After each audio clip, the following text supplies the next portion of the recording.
to understand all the chaos in the world,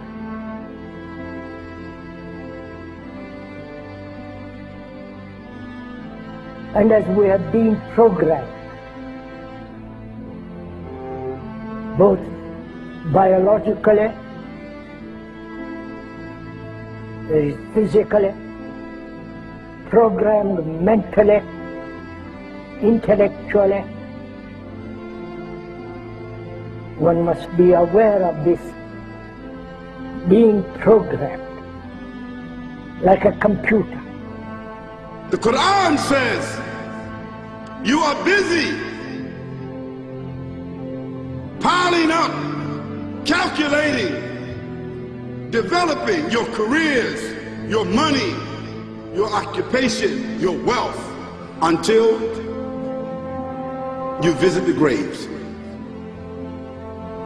Think about it. When was the last time that you went to a funeral? What was the demeanor? Were the people cracking jokes? Were they dancing? Were they clapping and singing songs? No. Silence. Why? Because every person that walked in that room, seeing that person stretched out, the first thing they thought about was not the person. The first thing they thought about was that one day, this will be me. A crisis which the politicians can never solve, because they are programmed to think in a particular way.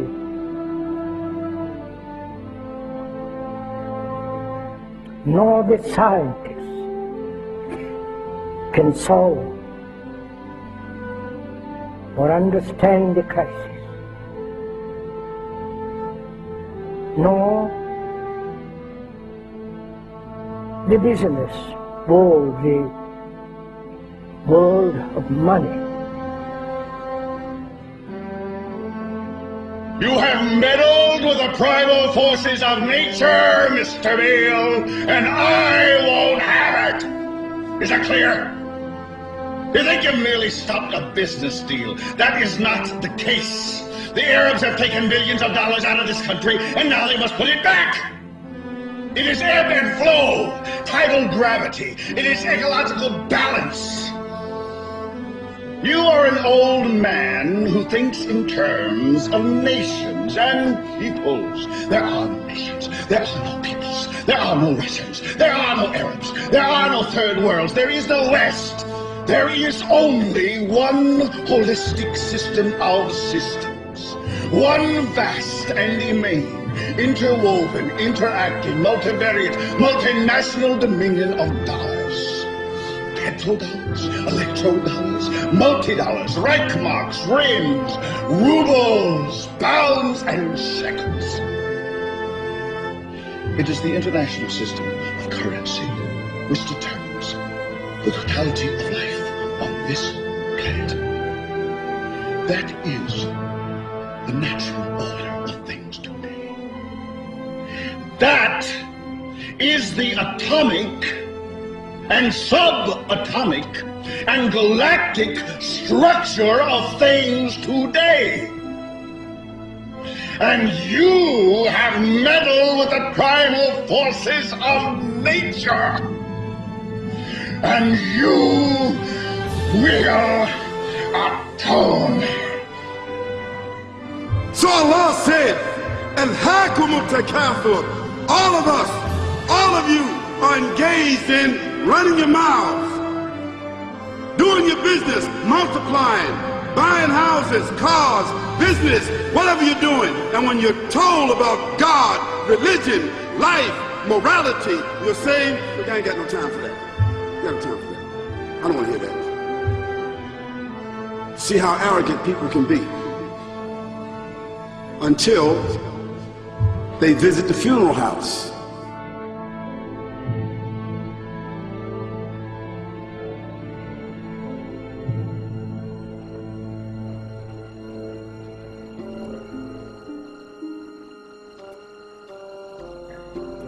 So unless one is very, very serious, not flippant, not casual, but is concerned with the whole of humanity. And to understand this human behavior, human thought that has brought us all to this point. And you say to yourself, is that it? I mean, 50, 60 years, scraping, struggling, scheming, lying, stealing, fornicating, jumping up and down, begging, working, and this is the end of it? I mean, is this what's going to happen to me? Are they going to be dropping me into a hole in the ground? A hole in the ground.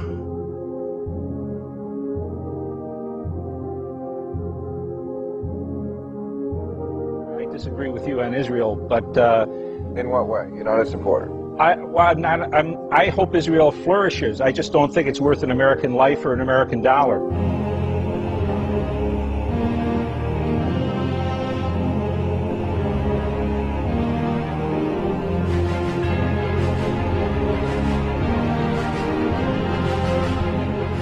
What happens in the winter? All the leaves fall off the trees and the earth goes dead. And what happens in the springtime? The water comes, generates the earth again, germinates all over again, new grass, new leaves, new flowers, new fruits. So Allah says, and a sign for them is the dead earth. After that, we give it life. And then you eat the fruits from that. So Allah says, the one who gave you life in the beginning, is he not able to give you life all over again in order to judge you? Yes, certainly. You may want to deny it because you don't want to be judged.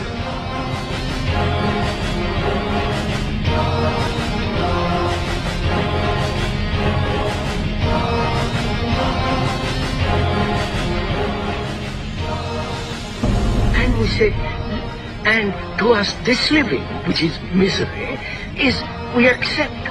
If we didn't accept this existence as misery, then life and death are the same movement. Like love, death, and living are one. One must totally die to find what love is. And to go into this question of what is death, what lies beyond death, whether there is reincarnation, whether there is a resurrection, for all that becomes rather meaningless if you don't know how to live. We now are a nation known to start war. We feel compelled because of our insecurity that we have to go over and attack these countries to maintain our empire. We have over 700 bases, we're in 130 countries, and we're talking about bombing Iran. It is such a dramatic change from what is truly American and truly constitutional. I don't want to run the world. The Constitution doesn't give me the authority to run the world. We ought to mind our own business is what we need to do. Spending overseas, wasted money. This is a continuation of a revolution. It is a peaceful revolution. It's up to you to spread this message around this country. This is an American cause. It's a cause of freedom. There's something going on in this country, and it's big. Spread the message. Thank you. Because there's a reason for humans to go inside the grave. If the Creator wanted to, He could have caused us to live and then disappear into the atmosphere. But He didn't. He caused us to go into another womb called the tomb. You started out in the womb of your mother and you wind up in the womb of the earth called the tomb. The alternative is that civilizations don't last very long, but destroy themselves.